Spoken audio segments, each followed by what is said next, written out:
Namaskar, Ms. Neha, and hello to all the viewers who are going to be watching this video. It is great to be with and connect with all of you. Thank you so much for taking time, Ms. Neha. So please go ahead. Let's begin with all your questions and how we can educate our listeners. Welcome, sir. Hello, I'm Neha. Welcome all of you once again on GCP News. We want to introduce you to our special guest named Mr. Pawan Abraham, who is the chairman of People Live LLC USA and also chairman of Ashoham North America. So today's issue is about medical education related. It is for such students who want to go out to MBBS and MD course, want to make their career as medical practitioner or doctor, want to move forward and fulfill their dreams. So now my first question is for you. Why and how are you helping Indian students to study MBBS course in abroad? Very good question Neha. आपका question बहुत ही मुद्दे वाला question है, specially अगर हम आज की date में अपना इंडिया का सिनारियो देखें एंड स्पेशली आफ्टर कोविड. और जो हम लोगों ने रियलाइज किया है वो ये रियलाइज किया कि इंडिया में there is a acute shortage of doctors and unfortunately जो सीट्स हमारे पास अवेलेबल हैं इंडिया में, they are not enough.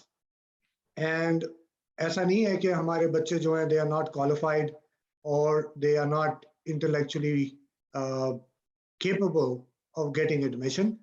Problem is कि there is too much of competition and then even deserving बच्चों को सीट नहीं मिलती है. और फिर दूसरा एस्पेक्ट जो ये है कि आप आज की डेट में मेडिकल एजुकेशन एक इलीटिस्ट अफेयर हो गया है. इलीटिस्ट अफेयर का मतलब ये बनता है कि जो पैसे वाले लोग हैं they can actually, अगर उनका बच्चा गवर्नमेंट कॉलेज के लिए या नीट के थ्रू क्वालिफाई नहीं होता, they can still send their child to a private college. तो करीब 3 साल पहले मैंने एक एंडेवर लिया था कि मैंने एक मुद्दा उठाया था as chairman of ASSOCHAM North America, that मैं एक इंडियन डेलीगेशन के साथ ट्रैवल कर रहा था with our vice president, honourable vice president of India Venkaiah Naidu. And उन ट्रैवल्स में मैं उज्बेकिस्तान भी गया एंड वहाँ मैंने देखा कि एक्चुअली हम लोग यूक्रेन गए थे, Romania, Uzbekistan and then Kyrgyzstan as well. तो हमने ये नोटिस किया कि उज्बेकिस्तान में आज भी मेडिकल एजुकेशन की क्वालिटी जो है वो बिल्कुल बरकरार है and the standards of medical education are very high, as well as it is all government universities. आज की डेट में उज्बेकिस्तान में there is not even one private medical university, जैसा कि अलग और देशों में है. यूक्रेन में है, आर्मेनिया में है, किर्गिस्तान में है. अब होता क्या है कि when it is a government university you have to make sure that automatically quality of education आपको अच्छी मिलेगी. दूसरी चीज अफोर्डेबिलिटी. हमने ये मुद्दा ये उठाया था कि मैं मांगता था कि एक जो मैसेज है इंडिया के, वो मैसेज जो है वो मिडिल क्लास और upper middle class, low middle class के बच्चे ज़्यादातर डॉक्टरी पढ़ना मांगते हैं एंड उनके लिए फॉरेन मेडिकल एजुकेशन को अफोर्डेबल बनाने का एक मुद्दा था. और वो चीज़ मेरे को उज्बेकिस्तान में मिली एंड हम लोगों ने 4-5 इंस्टीट्यूट्स को वहाँ पे टूर किया and then finally we selected Bukhara state medical institute, जो कि बुखारा में लोकेटेड है, गवर्नमेंट इंस्टीट्यूशन है, 1992 में इस्टेब्लिश हुई थी. वहाँ पे MBBS प्रोग्राम हम लोगों ने शुरू किया 3 साल पहले एंड आज की डेट में हमारे पे काफ़ी इंडियन और इंटरनेशनल स्टूडेंट्स पढ़ रहे हैं. तो ये था हमारा एक short journey and why we started. We wanted quality medical education at a affordable price available to everyone who wants to become a doctor if they have the capabilities to become a doctor. Go ahead, ma'am.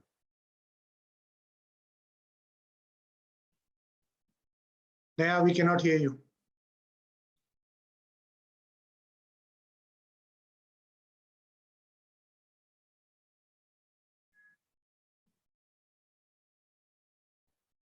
Hello, yes sir, आवाज आ रही है? Yes. Hello, Very good. We can hear you. Yes sir, आपने बिल्कुल एक बात सही कही है कि जिस तरीके से कोरोना के बाद जो मेडिकल इंफ्रास्ट्रक्चर की जो दिक्कतें हुई हैं देश ही नहीं पूरी दुनिया में, वो बहुत ही ज्यादा बुरा दौर था जो कोई भूल नहीं सकता। और अगर अभी से ही मेडिकल क्षेत्र को मजबूत किया जाए और ज्यादा से ज्यादा डॉक्टर्स बनाए, क्योंकि भारत में ही आप देख सकते हैं कि एक डॉक्टर्स पे कम से कम 10,000 पेशेंट होते हैं, और सही इलाज नहीं मिल पाने की वजह से और सही टाइम पे इलाज नहीं मिल पाने की वजह से बहुत लोगों की मौत हो जाती है। तो डॉक्टर्स की बहुत कमी, और डॉक्टर्स की कमी नहीं है, बहुत सारे डॉक्टर्स ऐसे भी है जो सही तरीके से एजुकेशन नहीं लेते, वो गलत तरीके से डॉक्टर बनते हैं, जिसकी वजह से आपने कल का अखबार पढ़ा होगा, हिंदुस्तान के फ्रंट पेज पे लिखा है कि मोतियाबिंद के इलाज के लिए डॉक्टर्स की लापरवाही की वजह से उनकी आंखों को निकाला गया। तो अगर एक सही शिक्षा नहीं मिलता है एजुकेशन मेडिकल इंफ्रास्ट्रक्चर में या मेडिकल एजुकेशन में, तो वो बहुत ज्यादा खतरनाक साबित हो सकता है आम लोगों के लिए, पेशेंट के लिए। So my second question is, what are the challenges faced by poor students who belongs to remote area in India while studying MBBS course? ऐसे बच्चे जो बहुत ही गरीबी रेखा से नीचे जो गरीब हैं, वैसे लोगों के लिए किस तरीके से आपका ये भारत में MBBS के क्षेत्र में किस तरह से आप मदद पहुंचा सकते हैं भारत के लोगों को अब्रॉड में? पहली चीज, जैसा कि मैंने आपको बताया कि आपके आपके दो सवाल हैं इधर। पहला सवाल ये है कि जब बच्चा यहाँ से जाता है और एक डिफरेंट कल्चर से फॉरेन कंट्री जाने का सोचता है और पढ़ाई करने का सोचता है, तो हम लोगों ने क्या किया है कि we are also tied up with certain banks कि आपको फाइनेंस अवेलेबल हो। एंड ये एक बहुत ही यूनिक चीज है जो हम लोगों ने एक एक्सपेरिमेंट किया था last year with one of the financial institution and it was very successful. तो हम लोग क्या करते हैं कि अगर बच्चा एक बहुत गरीब खानदान से आ रहा है या उनकी मीन्स नहीं है, एंड हम ये भी नहीं मांगते हैं कि उनके माँ बाप अपनी ज़मीनें बेच दें उनको डॉक्टर बनाने के लिए, और तो उसके लिए हम लोगों ने एक बैंक के साथ टाई अप किया हुआ है, तो बैंक की फाइनेंसेस हम आपको अवेलेबल कराते हैं।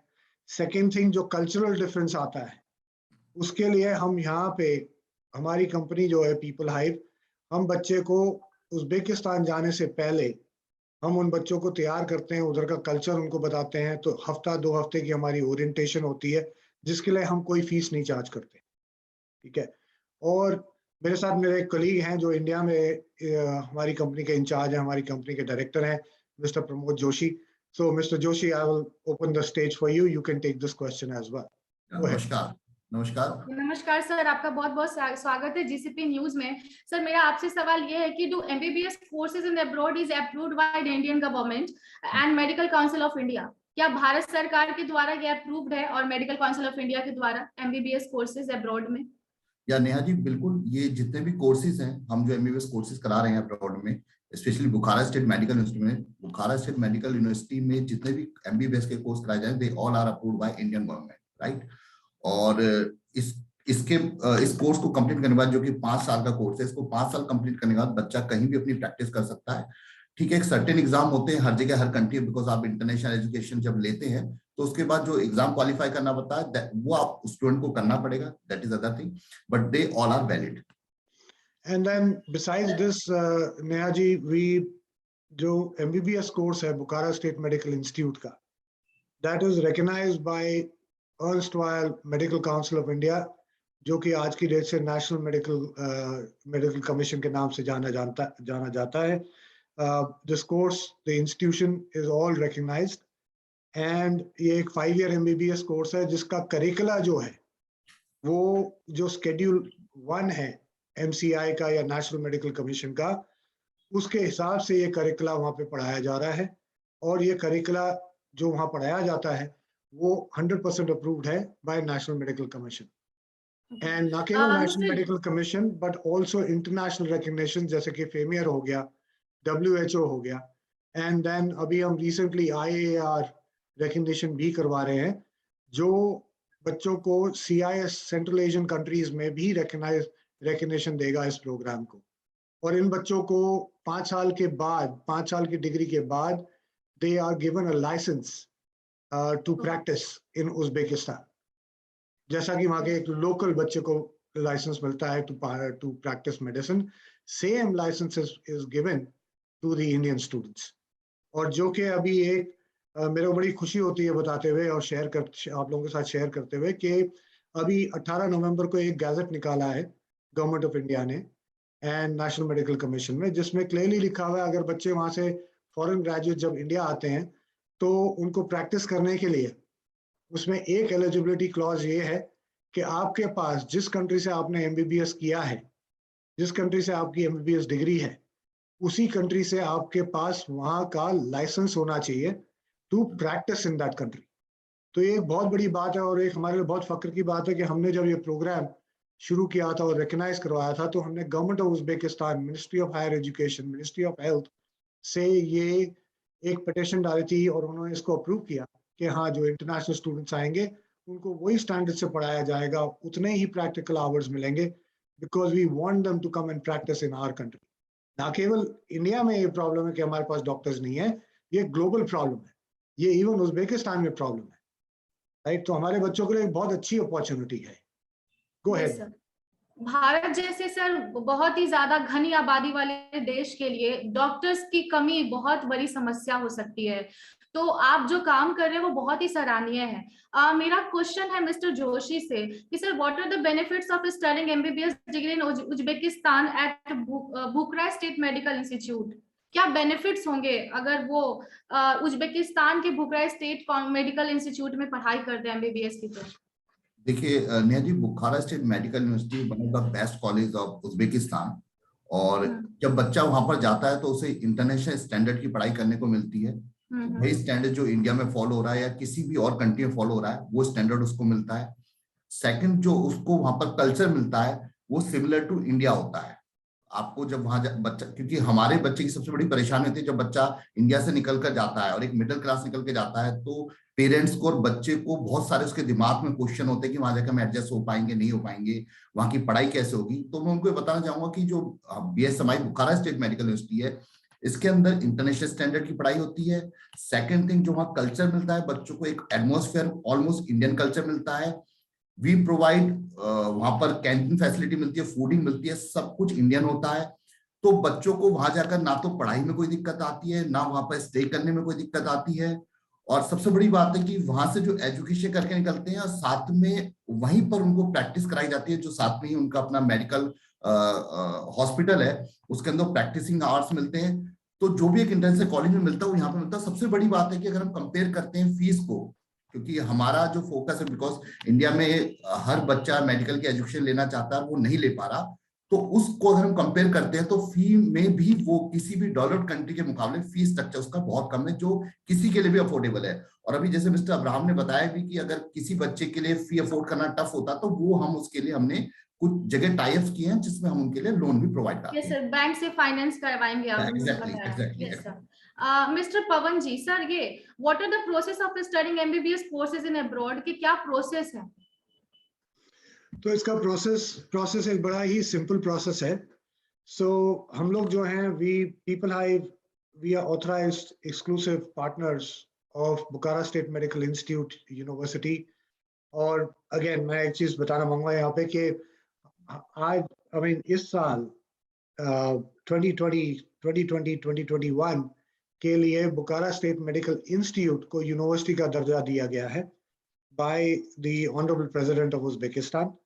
तो वेरी सून आप इसके नाम में भी थोड़ा बदलाव देखेंगे, बट ये अगेन एक बहुत बड़ी बात है हम लोगों के लिए कि बुखारा को एक इंटरनेशनल यूनिवर्सिटी का दर्जा दिया जा रहा है आज की डेट में। So coming back to your point, we process ये रहती है कि बच्चा हमारे पास अपनी एप्लीकेशन भेजता है, हम उसके डॉक्यूमेंट्स को स्क्रीन करते हैं, हम देखते हैं कि मिनिमम बच्चे के पास मिनिमम 60% मार्क्स होने चाहिए, 60 to 65% marks minimum in physics, chemistry, biology, और English में they should have at least qualifying 60 to 65% marks, and then उन्होंने